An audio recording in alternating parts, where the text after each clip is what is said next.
los sacramentos son como la cima de la vida litúrgica de la Iglesia.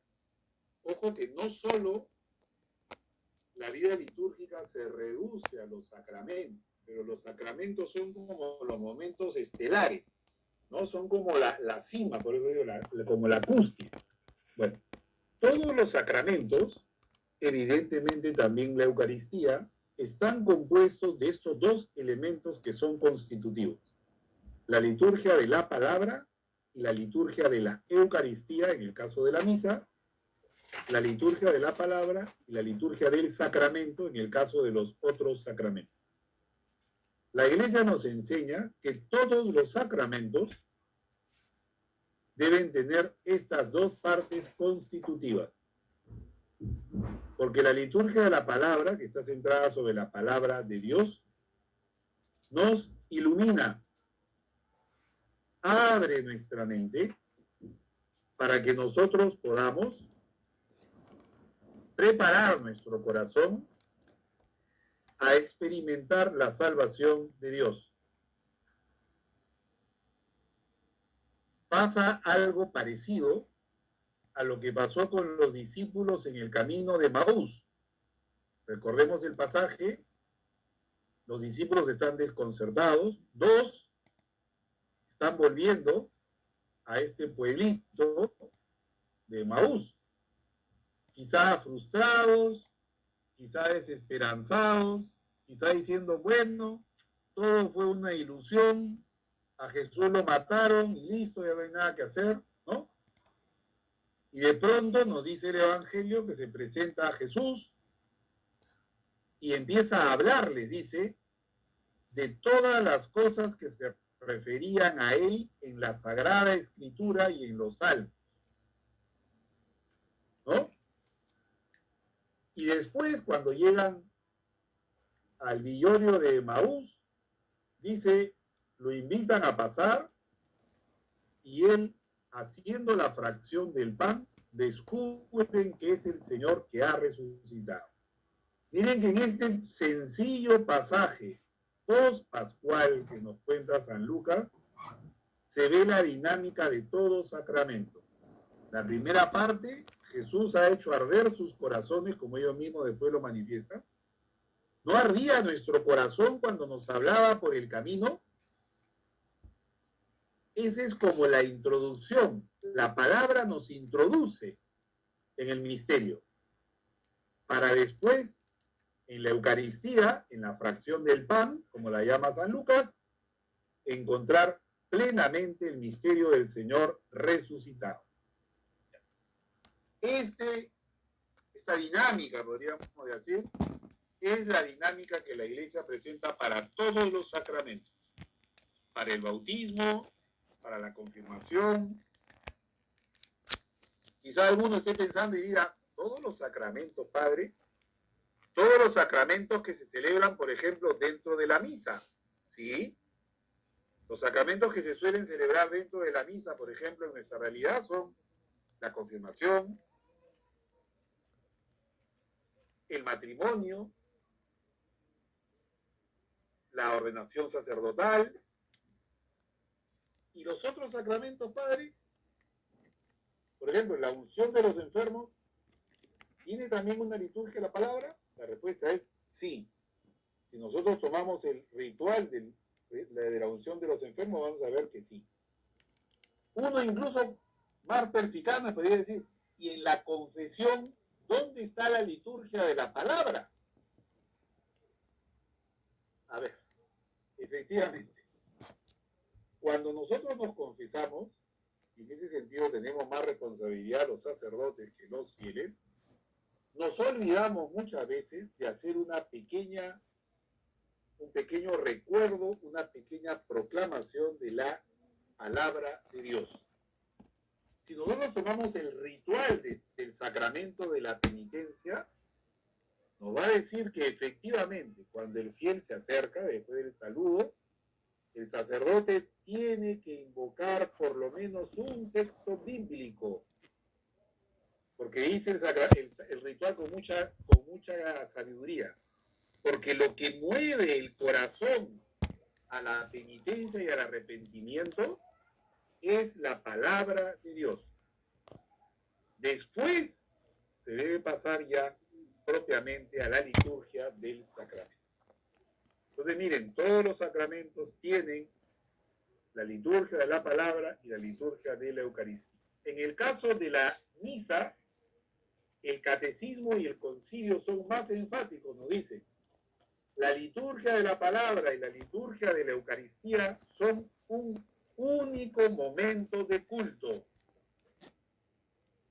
Son un único momento de culto. No son dos momentos, hay que entenderlo como un único momento de culto. Porque antes del concilio también había muchas interpretaciones sobre eso, ¿no? Incluso se decía de que si uno llegaba al Evangelio y no había participado de toda la liturgia de la palabra, así se decía antiguamente, la misa vale. Incluso algunos decían, no, incluso uno puede llegar después de la homilía, pero participa de la liturgia eucarística, la misa vale. Bueno, eso no es cierto. Para participar de la misa hay que participar, así enseña la Iglesia, misa entera. Y la misa entera empieza con la señal de la cruz que hace el sacerdote, abriendo la celebración hasta el podéis ir en paz. ¿Cómo está? ¿Cómo está la salud ante todo, compadre? Por último, quiero tocar un tema que el concilio también tocó y que es muy importante, y es el silencio sagrado. El concilio invita para una auténtica renovación litúrgica que se redescubra, se revalorice el silencio sagrado. Miren, así lo llama. Es decir, tener a lo largo de la celebración litúrgica momentos de silencio. Miren que el silencio no solo es no decir palabras. El silencio tiene que ser un silencio interior. Es decir, es una quietud interior. Es una suerte de recogimiento interior, de cierta paz, para disponernos a abrirnos a la realidad que se nos va a manifestar. Esto es bien importante. Miren que yo les he hablado el día de ayer de que el concilio invita a la participación fructuosa, activa y consciente de la celebración litúrgica, ¿no? Y muchas veces se confunde que el activo es simplemente hacer cosas, moverse. Hay que aplaudir, hay que movernos, hay que levantarnos del sitio. Eso es una mala comprensión de lo que es una participación activa. El concilio dice, el silencio es parte de esa preparación fructuosa, activa y consciente a la cual nos invita la Iglesia. Incluso, no voy a profundizar mucho en este sentido, pero hay, por ejemplo, en la ordenación general del misal romano, se nos menciona qué momentos deben de guardarse el silencio sagrado. Voy a mencionar algunos, no voy a mencionarlos todos. Por ejemplo, antes de la celebración de la misa se debe generar un espacio de silencio, como para prepararnos. Por eso hay que llegar antes al templo. Si la misa empieza a las 11, no puedo llegar a las 10:59. La Iglesia nos invita a prepararnos unos momentos antes. Después, un hermano hablaba el día de ayer, por ejemplo, después de cuando el sacerdote nos invita a reconocernos pecadores. También es un momento para hacer silencio. Cuando el sacerdote nos invita a rezar en la oración primera de la misa, que es la oración colecta, y dice, oremos. La ordenación general nos invita a hacer un momento de silencio. Después de las lecturas, después de la homilía, y así otros momentos más. Entonces simplemente quería mencionar esto como un elemento muy importante en la celebración litúrgica. Lo siguiente que quiero mencionar es justamente la dimensión de servicio a la comunidad. Miren, todos los ministerios en la iglesia están al servicio de la comunidad, por eso se llaman ministerios diaconales.